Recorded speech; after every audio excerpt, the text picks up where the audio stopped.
Oh là oui, cette journée d'hier encore. Ah, j'en ai marre. Je t'aime bien, Jean-Louis, hein. Mais qu'est-ce que... Je passe mes journées dans ton wagon. Tiens, serre-moi une deuxième bière. Pas trop fraîche. Quoi? La quatrième? Mais non, c'est pas la quatrième, c'est la deuxième. C'est la quatrième? Ah. Bon. Bonjour. Ah, mais je vous connais, vous. Vous êtes investi sur Tesla, non? Ouais. Ah oui, c'est pour ça que vous êtes de retour. Ouais, ça doit faire mal, hein. Moins 16%, c'est ça? Ouais, ouais, moins 16%. Ah oui, là, ah, vous auriez dû, ouais, vous auriez dû vous abonner à Métamorphose 47. Ah, il avait prévenu. Ah, je voudrais pas dire, mais bah ouais, mais voilà. Remarquez, ça vous fait ça vous fait les boissons moitié prix du coup. Ah, vous êtes pas au courant? Ah bah quand un titre perd 50%, eh ben vous avez le droit au wagon pleurniche, aux boissons moitié prix. Voilà, bah c'est une façon de remonter un peu le moral. Voilà, c'est pour ça. Bah dis donc, Jean-Louis, tu l'as pas... T'es un petit malin, toi. Oui, oui, t'avais pas vu la baisse. Oui, oui, oui, oui. Écoute, à 16%, ça passe pas, il a peur sous. Ah, c'est la légende, Jean-Louis. Toujours à arnaquer son nom, celui-là. Ouais, un sacré Jean-Louis. Petit arnaqueur, hein. Il a pas appliqué la réduction de 50%. Écoute, aïe, aïe, aïe.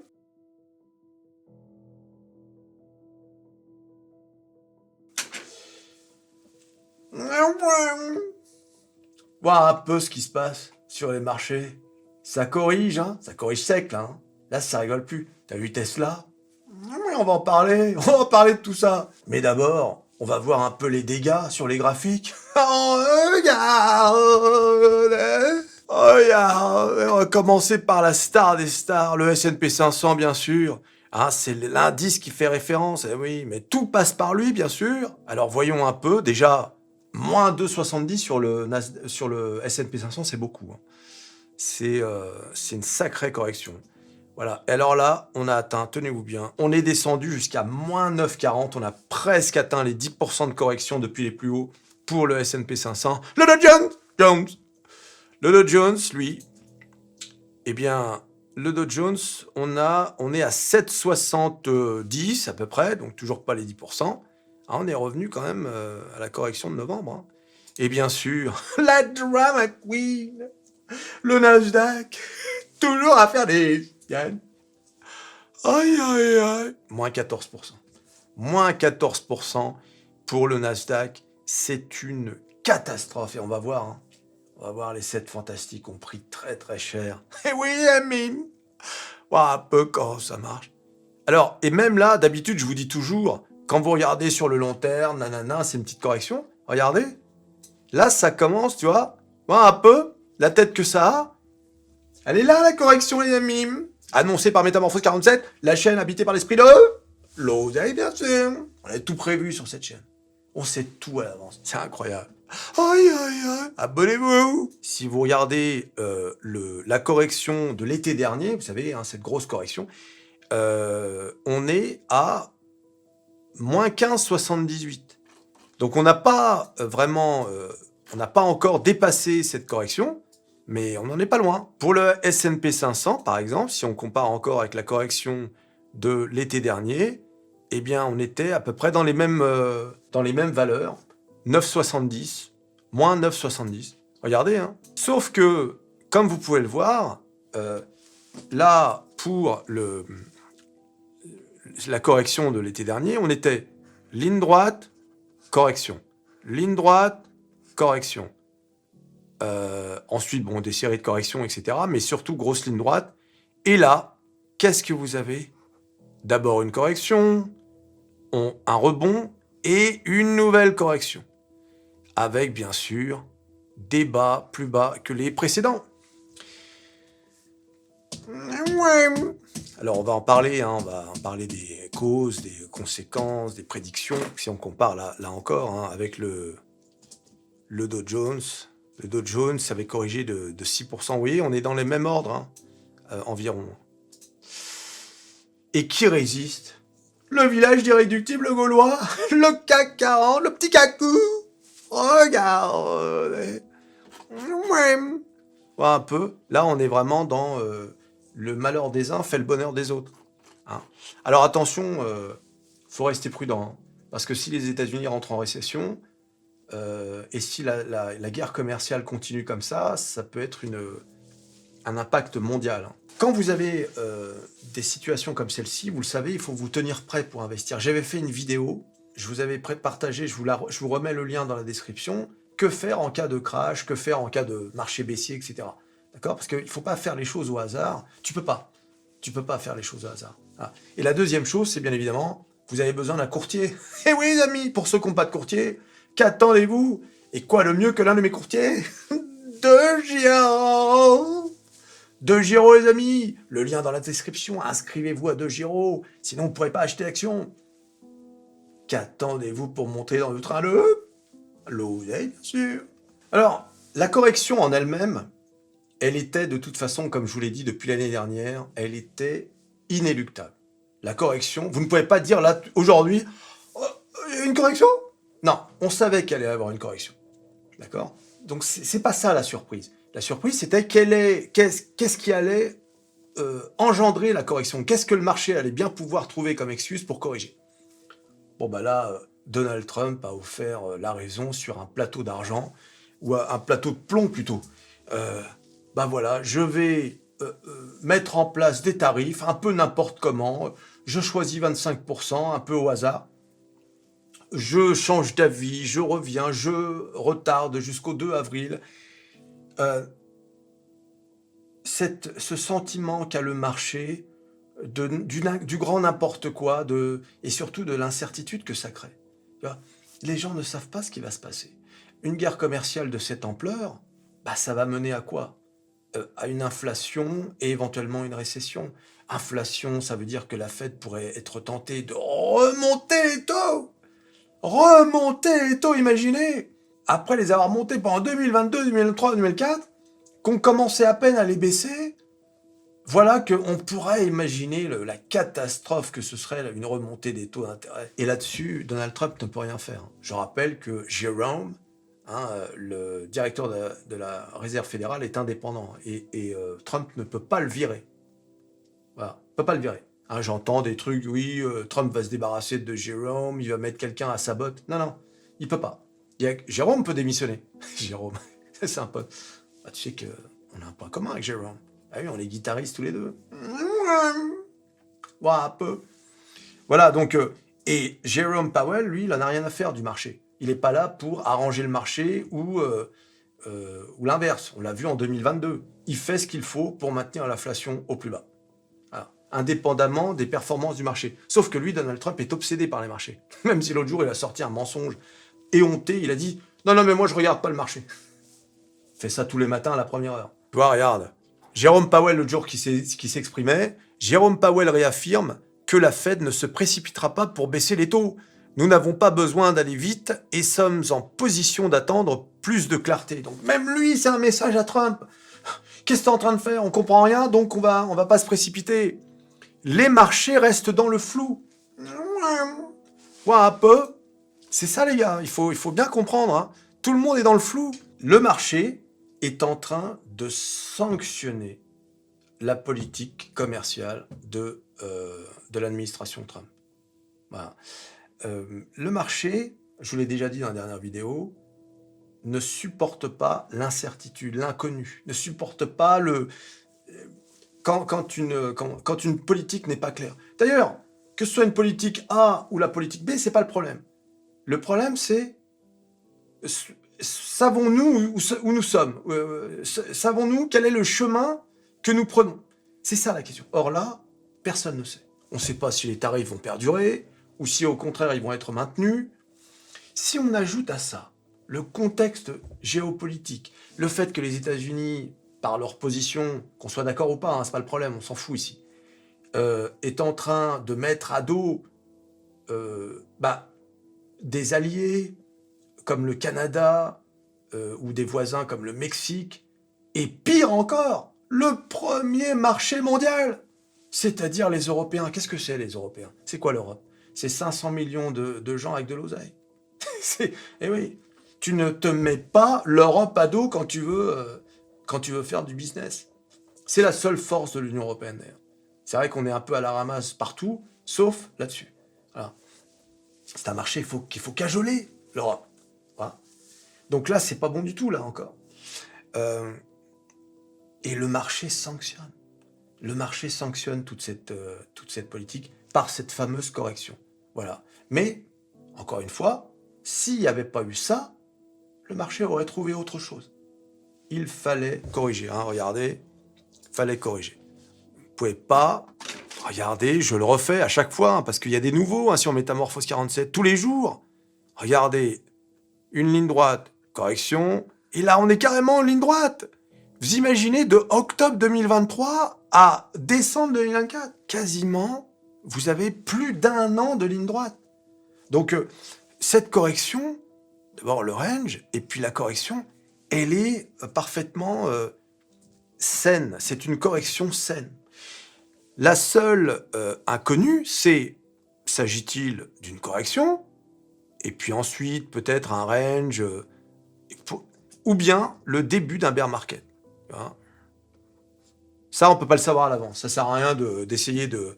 Hein, l'esprit de l'oseille? Non, même lui, il veut pas me dire. Bah, il fait la tête. Qu'est-ce que tu veux? Oui, la mime. Là, pour l'instant, si on s'en tient à la correction, il n'y a pas besoin de paniquer. Parce que je vois beaucoup de gens qui paniquent, là. On croirait voir les paniqueuses de Wall Street. Les paniqueuses! Calmez-vous, calmez-vous. Alors, je comprends. C'est normal de paniquer quand tu vas, cette fois-ci, voir les malins et que tu vois, bien évidemment, on va commencer par le pire aujourd'hui. Tesla. Moins 15% en une séance. Et bien sûr, depuis les plus hauts de la hype de l'élection, on a perdu 55%. Et on est revenu à quel niveau? On est revenu à octobre 2024. Alors, on est toujours au-dessus de 200. Je vous ai dit hein, dans la dernière vidéo que ça pouvait descendre même jusqu'à 150. Hein. Je ne serais pas surpris que ça descende à 150. Comme je vous l'ai dit la dernière fois, c'est largement mérité. Voilà. Quand on fait n'importe quoi, le marché vous le fait savoir et vous sanctionne. Et le marché est sans pitié. Hein. Quelle que soit l'action, que ce soit même les plus prestigieuses comme Apple, Microsoft, le marché est sans pitié. Quand vous faites n'importe quoi, ce que fait Elon Musk, eh bien vous payez. Et c'est tout à fait mérité. Voilà un homme qui aurait pu faire le choix, par exemple, de se dire, moi je veux me lancer en politique, je veux, voilà, j'ai des choses à faire, des choses à dire, et donc, je décide de quitter Tesla, et d'ailleurs, je décide de quitter toutes les entreprises dont je suis le CEO, le PDG. Ça aurait été une démarche parfaitement noble. Voilà, bien sûr, je reste actionnaire de ces entreprises, mais c'est terminé. Je n'ai plus rien à voir avec ces boîtes. Tu vois, ça aurait eu quand même un impact, mais pas autant que celui-là.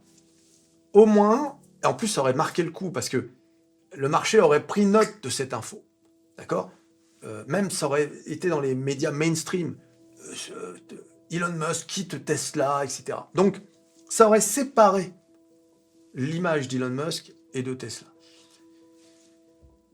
Et non, mais non, tu penses bien qu'il ne fera pas ça. Il faut savoir que vous avez affaire à un homme qui n'en a rien à faire de voir le Tesla s'effondrer.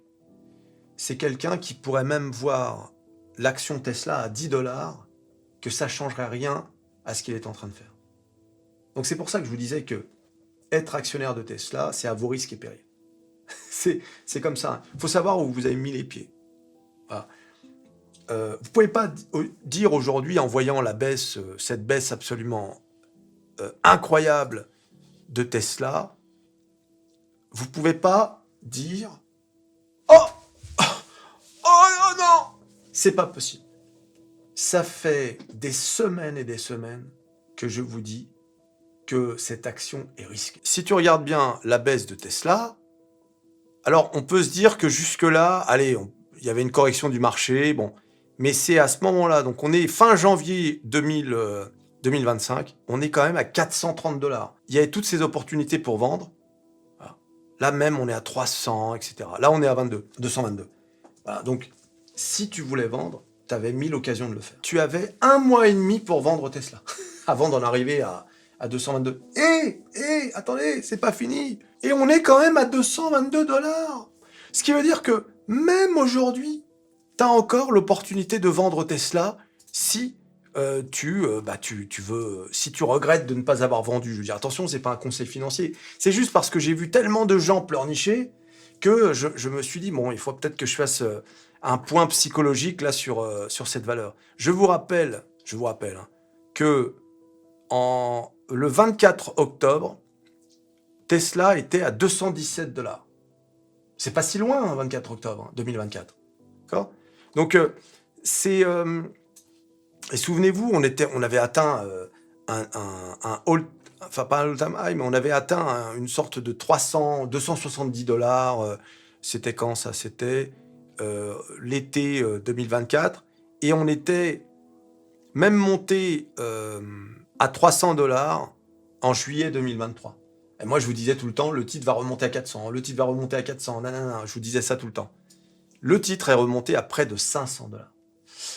Et aujourd'hui, mais si vous regardez bien, on a quand même passé de janvier 2024 à juillet, c'est-à-dire la première moitié de 2024, sous les 200 $. Donc ça veut dire que même à 222, c'est encore, comment dire, pour ceux qui sont rentrés avant, c'était même encore en plus-value. Et c'est encore un bon prix. Alors je rappelle hein, que au bear market de 2022, on est descendu aux alentours de 100 $. Alors est-ce que c'est une opportunité pour Tesla? Le problème, c'est qu'aujourd'hui, Tesla, c'est devenu, comme je vous l'ai dit, une valeur très risquée. Mais qui peut rapporter gros. Parce que, qu'est-ce qui peut se passer? On peut imaginer une situation où finalement, Donald Trump, parce que ça commence à chauffer dans le cabinet Trump, hein. Il y a eu une bagarre, pas une bagarre physique, mais une grosse engueulade entre Elon Musk et Marco Rubio, hein, le ministère des Affaires étrangères. Peut-être que Donald Trump, voyant la catastrophe de ses premiers mois de gouvernance, peut décider de virer Elon Musk et lui dire bon allez, tu m'attires que des ennuis, voilà. Et on peut avoir Elon Musk qui se retrouve à ne faire que du business, c'est-à-dire à quitter la politique, tu vois. Et on sait très bien qu'une news en chasse une autre, et avec le temps, pour peu qu'il sorte sa fameuse voiture à 25 000 $, eh bien, tu vois ce que je veux dire? Ça peut relancer la machine. C'est vrai, les gens oublient vite, hein, il faut être honnête. De même, les relations entre les États-Unis et l'Europe peuvent s'améliorer. Enfin, tu vois, il peut se passer des tas de trucs. Et là, on peut imaginer que le titre, dans un marché qui redeviendrait bullish, le titre retrouverait les 400 $. D'accord? Ou bien, Trump et Musk se disent de toute façon foutu pour foutu, autant aller jusqu'au bout de ce qu'on voulait faire, c'est-à-dire continuer cette politique, les tarifs, les machins, virer les fonctionnaires par centaines de milliers. Scénario très probable, hein, parce qu'on a affaire à des gens qui n'hésiteront pas à, dans un premier temps, cracher le marché pour arriver à leur fin idéologique. D'ailleurs, pour être honnête, qu'on soit d'accord avec eux ou pas, c'est tout à fait louable.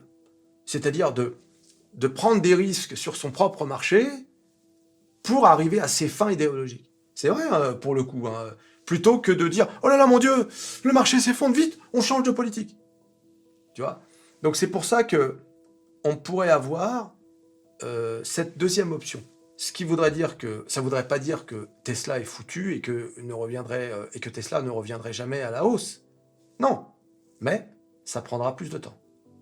Voilà. En ce qui me concerne, vous le savez, je suis actionnaire de Tesla. Ça ne m'empêche pas de dire que c'est bien fait pour Elon Musk, parce que je considère que quand on fait du business, on ne fait pas de politique. Voilà, c'est simple, c'est net. C'est une très bonne chose que le marché clash Tesla. Parce que ça va dissuader quiconque voudrait faire comme Elon Musk. Hein, les PDG qui se verraient en politique. Le marché va dire non, vous vous souvenez pas de Tesla, on a trashé Tesla. Pour moi, c'est une bonne chose.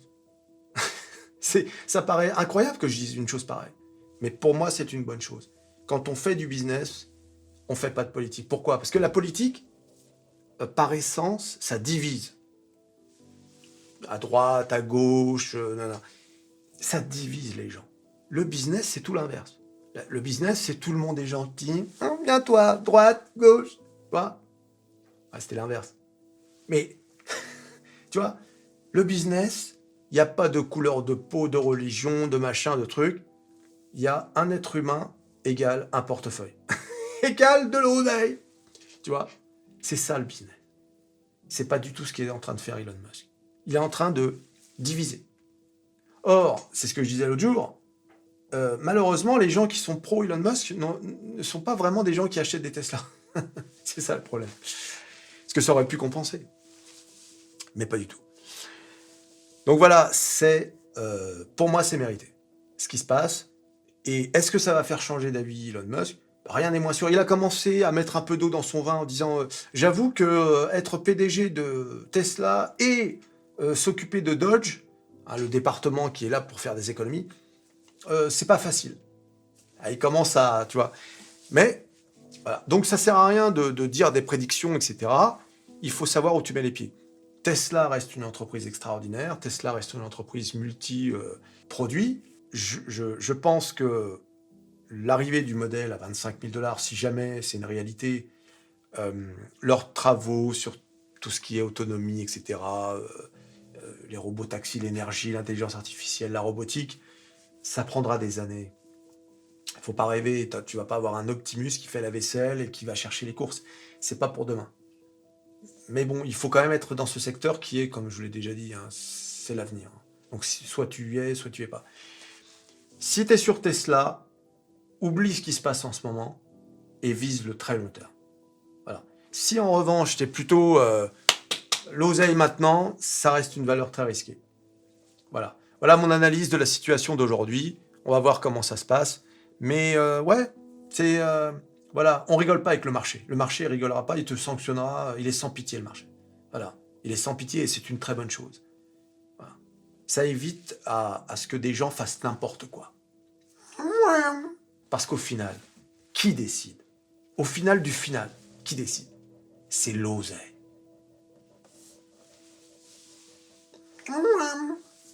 Voilà un peu quand ça marche. Alors bien évidemment, tout le monde a pris cher. Hein.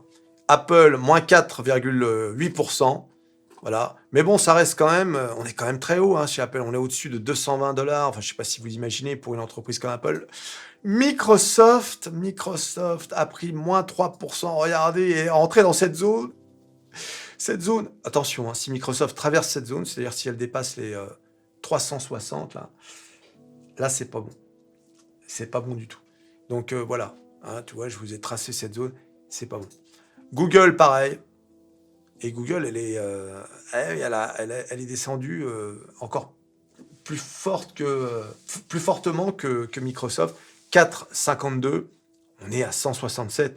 Amazon qui perd, regardez, 21%, et qui est à 194 $. Ah oui, j'ai oublié de vous dire que Microsoft, quand même, depuis ses plus hauts, a quand même perdu 20% presque. Mais dans la conjoncture actuelle, c'est parfaitement naturel. Il n'y a pas de surprise dans ce qui se passe. C'est tout à fait normal. Quoi. Je rappelle que les actions, là c'est Meta qui est monté tellement haut à 740 $, et qui, regardez, aujourd'hui, est passé sous les 600. On est à 597. Mais je rappelle juste que Meta, arrivé déjà à 600, c'était énorme. Je rappelle que cette action faisait 88 $ fin 2022. Et oui, les amis, il faut comprendre qu'un marché aussi haut, ne peut que corriger. Regarde. C'est pas possible autrement. Arrêtez de paniquer comme des paniqueuses de Wall Street. Et bien sûr, que dire d'NVIDIA, mon Dieu, l'une de mes plus belles valeurs, qui a corrigé quand même, qui est allé jusqu'à moins 31. NVIDIA corrige sec. Ce sont les soldes sur les marchés, les amis. Ce ce sont les soldes. Alors, est-ce qu'NVIDIA peut rentrer, toucher les 100? Oui, bien sûr. Bien sûr que NVIDIA peut toucher les 100, hein. C'est pas, voilà, c'est pas un problème ça. L'euro-dollar qui se maintient assez haut à 1,08, 1,0885, enfin 1,087 même, voilà, qui est parti pour atteindre les indices. Le Bitcoin, 80 000. Ouais. Voilà, donc le Bitcoin qui a quand même perdu 27% depuis ses plus hauts. Bitcoin qui suit le marché, hein. Je veux dire, il n'y a pas de surprise, hein. Le Bitcoin ne va pas se mettre à monter lorsque on est dans une incertitude totale, d'autant que la hype du Bitcoin, la dernière grosse hype de Bitcoin a été créée par l'élection de Donald Trump et son histoire de réserve fédérale en Bitcoin. Eh oui. Donc, dans la mesure où aujourd'hui il y a une grosse zone d'ombre dans la politique de Trump, bah forcément, en fait, toutes les valeurs qui ont été hypées par, c'est ce qu'on appelle les Trump trades, dans lesquels se trouve le Bitcoin. Tesla, le Bitcoin et d'autres, eh bien, se font tracher, c'est tout à fait naturel. Et puis, on dit tracher, mais on est quand même à 80 000 $. Voilà, le dernier all-time high avant ça, on était aux alentours de 74, quoi. Donc ça reste quand même très très haut. Le Bitcoin à 80 000 $, c'est très très haut. Là, encore une fois, hein, il faut regarder d'où on vient. Et on vient de valeurs qui sont absolument délirantes. Si on regarde, si on revient par exemple sur Microsoft, et qu'on revient au niveau donc du bas du marché du bear market de 2022, on était quand même à 213 $. Et aujourd'hui, on est à 380. Le miracle ne peut pas être continu. Il n'y a pas de panique à avoir pour le moment. Pour le moment. Alors bien sûr, les gens qui sont un peu en colère ou en panique, etc., bah forcément, ce sont toutes les personnes qui ont acheté ici. Le mec, il s'est dit, il débute à la bourse, et il a vu la hype, il est rentré dans le FOMO, par exemple, donc en plein milieu, et il a acheté du Apple à 240, et là maintenant, il est à 200, à 230. Pareil avec Microsoft, il a peut-être acheté du Microsoft ici, tu vois, à 100, à combien pardon, Google, à 180. Il est monté à 208, il s'est dit, oh là là, mon Dieu, je gagne de l'argent avec la bourse, et bing. Et là, il se retrouve à 168, tu vois. Donc du coup, il y a aussi beaucoup de gens comme ça qui sont entrés alors que les valeurs étaient très hautes, et eux, pour le coup, ils sont pas contents, ce qui est normal d'ailleurs. Voilà. Ce qui est normal, enfin, ce qui est normal, non. Enfin, j'entends par là qu'ils perdent de l'argent, ça fait jamais plaisir à personne. Surtout quand t'as pas l'habitude, tu vois, de perdre. Et c'est pour ça qu'il faut regarder des chaînes comme Métamorphose 47. Eh oui, mais là, je fais même pas de pub, je suis sérieux. Ça permet de relativiser. D'accord? Voilà. Que ce soit en regardant la vidéo ou en lisant les commentaires, ça permet de se dire, ok, bon, j'ai peut-être paniqué un peu trop vite, il faut que je me calme et que je vois à peu près où est-ce que ça va, où est-ce qu'on en est.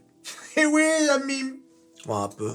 Bon, ça marche. Au moment où je vous parle, toutes les valeurs dont je viens de parler sont encore très hautes.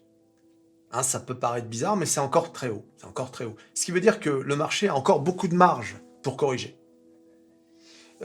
Malgré le fait que si on prend ces valeurs-là, imaginons que ce soit un indice, toutes ces valeurs, bah on serait en quasiment bear market. Enfin, pas tout à fait, mais t'as compris.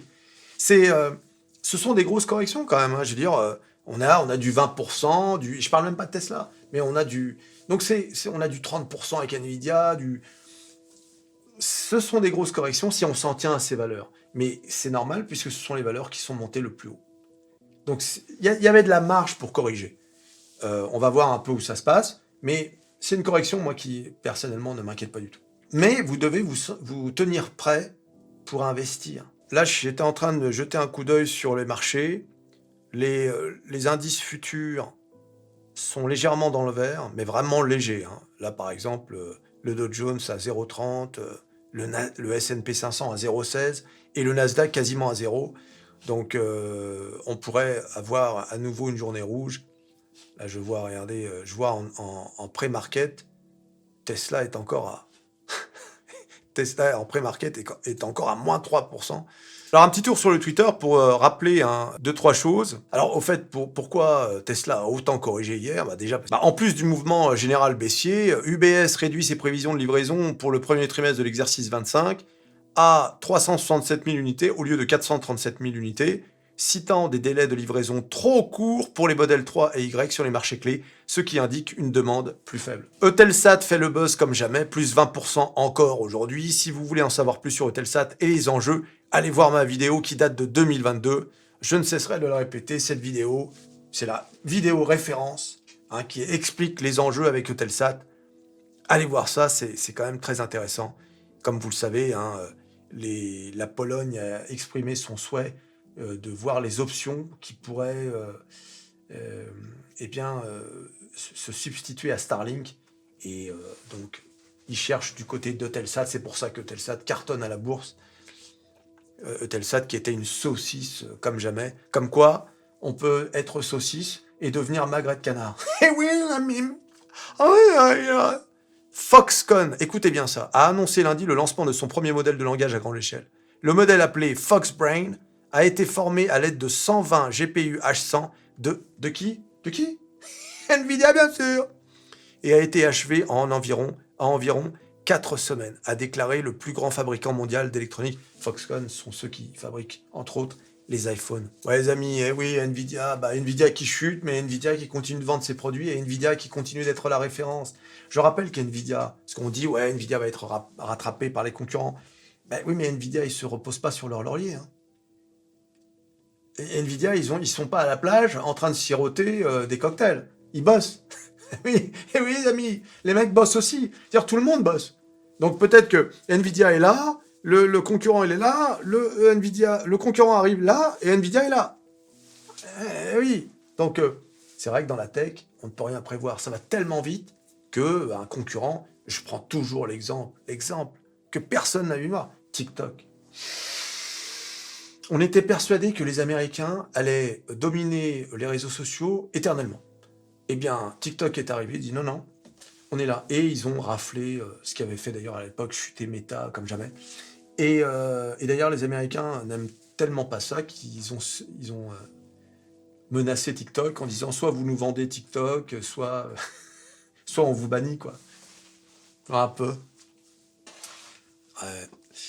Ouais, les amis, tu t'abonnes, tu likes, tu partages, tu cliques sur à peu près tout ce qui peut être cliqué quand même.